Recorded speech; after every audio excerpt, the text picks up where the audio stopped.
Sashen Hausa na BBC ke magana akan mita 25 da mita 19 da kuma wasu tashoshin FM a wasu kasashen Afirka da ma shafinmu na intanet wato bbchausa.com. Masu sauraro Ibrahim Yusuf Muhammad ke muku sallama a cikin shirinmu na karfe 8:30 daidai agogon Najeriya da Nijar, wato karfe 7:30 kenan agogon GMT da Ghana.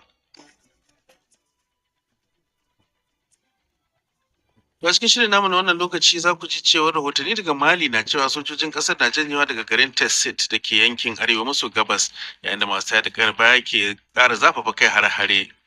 Shugaban gwamnatin Jamus Friedrich Merz ya nuna rashin gamsuwa kan yadda aka kasa cimma matsaya a tattaunawar zaman lafiya da ake tsakanin Amurka da Iran.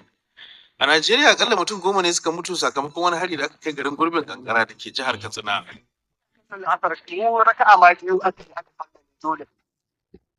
Sai ga sun shigo gari sun fara halbe-halbe suka zaga waje suka yi ta waje suka je kawai suka yi ta halbe suka yi ta kai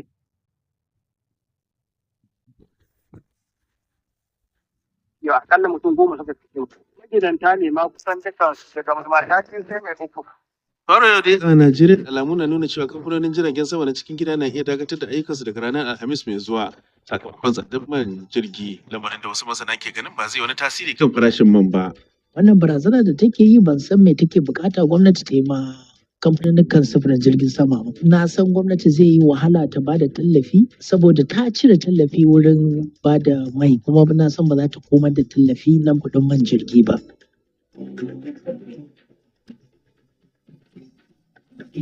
Muna kuma dauke da labaran wasanni duk dai a cikin shirin, amma sai bayan Ahmad Kabo Idris ya karanto mana labaran duniya. Rahotanni daga Mali na cewa sojojin kasar na janyewa daga garin Tessit da ke arewa maso gabas, yayin da masu tada kayan baya ke ƙara zafafa kai hare-hare bayan wani sabon farmaki da suka kaddamar a ƙarshen mako. The northern city of Kidal and the northern region has... A cewar wakilin BBC, arewacin birnin Kidal da kudancin yankin su ne inda ayyukan tada kayar bayan ya fi mamayewa a Mali. Wata ƙungiya mai alaƙa da Al-Qaida ta ce ta baiwa sojoji damar ajiye makamansu tare da barin yankin lami lafiya. Wannan ya biyo bayan janyewar rundunar sojojin hayar Rasha da ke aiki a Afirka daga garin Kidal da ke yankin arewacin ƙasar tare da sojojin Mali. Sojojin ƙasar sun kwace garin shekaru 3 da suka gabata tare da taimakon Rasha. Kawo yanzu dai gwamnatin mulkin sojin Mali ba ta yi tsokaci kan lamarin ba. Wata kotu a birnin Washington ta gurfanar da mutumin nan ɗan asalin birnin Los Angeles bisa zargin yunkurin kashe shugaban Amurka Donald Trump. Cole Allen, mai shekaru 31, na ɗauke da bindigogi da wuƙaƙe. Ya kutsa tare da kai farmaki wajen taron liyafar da shugaban Amurka da manyan jami'an gwamnatinsa suka halatta a ranar Asabar. Idan aka same shi da laifi zai iya fuskantar hukuncin ɗaurin rai da rai. Haka kuma ana tuhumarsa da wasu laifuka 2 ciki har da harba makami. Wani jami'in tsaro na sirri da ya samu rauni yayin harin da ya auku a wani otal da ke birnin Washington shi ma ya magantu. Ana sa ran dai Cole Allen zai sake gurfana a gaban kotu a ranar Alhamis. Shugaban Amurka Donald Trump ya ce ya kamata tashar ABC ta kori mai barkwancin nan Jimmy Kimmel nan take bayan ya kwatanta matarsa da matar da mijinta ya kusa mutuwa. Mai gabatar da shirin na dare ya yi wannan furicin ne yayin wani jawabi na barkwanci a daren jajiberin liyafar cin abinci ta 'yan jaridu a fadar White House. Shugaban ya bayyana jawabin a matsayin abin kyama kuma abin tunziri ga tashin hankali. Tun da farko, Melania Trump ta wallafa a shafinta na sada zumunta cewa sau nawa shugabannin ABC za su ci gaba da kyale halayen Kimmel masu muni suna cutar da al'ummarmu. A watan Satumbar da ya gabata an dakatar da Jimmy Kimmel na ɗan lokaci sakamakon matsin lamba daga fadar White House kan kalaman da ya yi game da yunkurin kashe wani fitaccen mai goyon bayan MAGA, Charlie Craig. Ana shan labaran duniyar ne daga nan sashen Hausa na BBC. Prime Minister Jamus Friedrich Merz ya ce shugabannin Iran na kunyata Amurka ta hanyar tilastawa wakilanta yin tattaki zuwa Pakistan domin tattaunawar zaman lafiya, sa'annan su bar wurin ba tare da cimma wata nasara ba. Ya ce Iraniyawa ƙwararru ne wajen tattaunawa, kuma a ce rashin yin tattaunawar.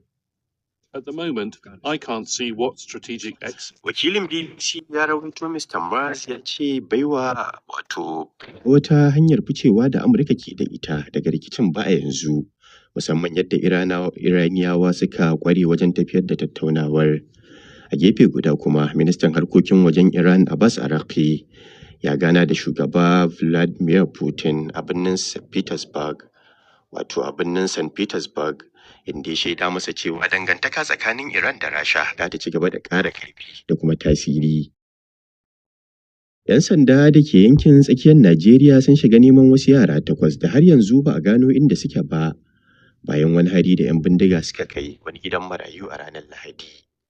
Maharan sun sace shugaban gidan marayun da kuma kusan yara 24, sai dai daga bisani an ceto yawancinsu cikin gaggawa. Wani jami'in gwamnati ya ce gwamnati na ƙoƙarin gano sauran yaran 8 da aka yi awon gaba da su. Kawo yanzu dai babu wata ƙungiya da ta ɗauki alhakin kai harin, amma mayakan Boko Haram sun yi kaurin suna wajen kai hare-hare a yankin. To ƙarshen labaran duniyar kenan daga nan sashen Hausa na Peace. To gaida Ahmad Kabo Idris da labaran duniya.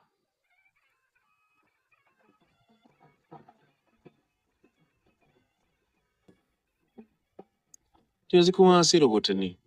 Shugaban gwamnatin Jamus Friedrich Merz ya ce shugabancin Iran na wasa da hankalin Amurka ta hanyar aikewa da wakilanta zuwa Pakistan domin tattaunawar zaman lafiya, sa'annan su fice ba tare da an cimma matsaya ba. Mr. Merz ya kuma ce bai ga alamun cewa Amurka na da wata dabarar ficewa daga rikicin ba. A wani bangare kuma ministan harkokin wajen Iran Abbas Araghchi ya gana da shugaba Putin a birnin St. Petersburg, inda ya shaida masa cewa za a ci gaba da karfafa alakar kasarsa da Rasha. Ga rahoton Amina Sahalu dan tata. Duk da tsaiko a fannin diplomasiya tsakanin Amurka da Iran, wata tawagar Iran a yau ta yi tafiya zuwa Rasha don ganawa da shugaba Putin domin tattauna rikicin da ke ci gaba da faruwa a gabas ta tsakiya. Kafafen yada labaran gwamnatin Rasha sun ambato ministan harkokin wajen Iran Abbas Araghchi yana cewa tattaunawar tana nuna dangantakar dabaru da ke tsakanin kasashen biyu, yayin da takwaransa na Rasha ya kira tattaunawar mai amfani. Taron ya zo ne bayan shugaba Trump ya soke shirin tafiya da jami'an Amurka za su yi zuwa Pakistan a ƙarshen mako domin tattaunawa da Iran. A halin yanzu, hare-haren Isra'ila a Lebanon na ci gaba da gudana duk da tsawaita wa'adin makonni 3 na tsagaita wuta tsakanin Isra'ila da Hezbollah. Ma'aikatar lafiya ta Lebanon ta ce mutane 14 ne suka mutu sakamakon hare-haren Isra'ila a ranar Lahadi. Kuma a safiyar yau kamfanin dillancin labarai na kasar ya ce adadin waɗanda suka mutu tun bayan fara rikicin ya ƙaru zuwa mutane 2,521. Isra'ila ta ce tana ɗaukar mataki ne a matsayin martani ga abin da ta bayyana a matsayin keta yarjejeniyar da Hezbollah ta yi. BBC ta duba faifan bidiyo da ke nuna wani hari da jirgin sama mara matuki kusa da inda ake kyautata zaton sojojin Isra'ila suna aiki a kudancin Lebanon. Da gaida Amina Sahalu dan tata. Da su kuma sai mu nufi Najeriya, inda wani hari da aka kai garin Gurbin Kankara da ke jihar Katsina wanda ke yankin arewa maso yammacin kasar ya yi sanadiyar mutuwa akalla mutum 10 tare da raunata wasu mutum 2. Mazauna garin da kuma hukumomin tsaro ne suka tabbatar da aukuwar harin. Rahoton Abdu Halilu. Shi dai wannan hari na garin Gurbin Kankara an kai shi ne a daidai lokacin da al'umma garin ke tsakiyar sallar la'asar.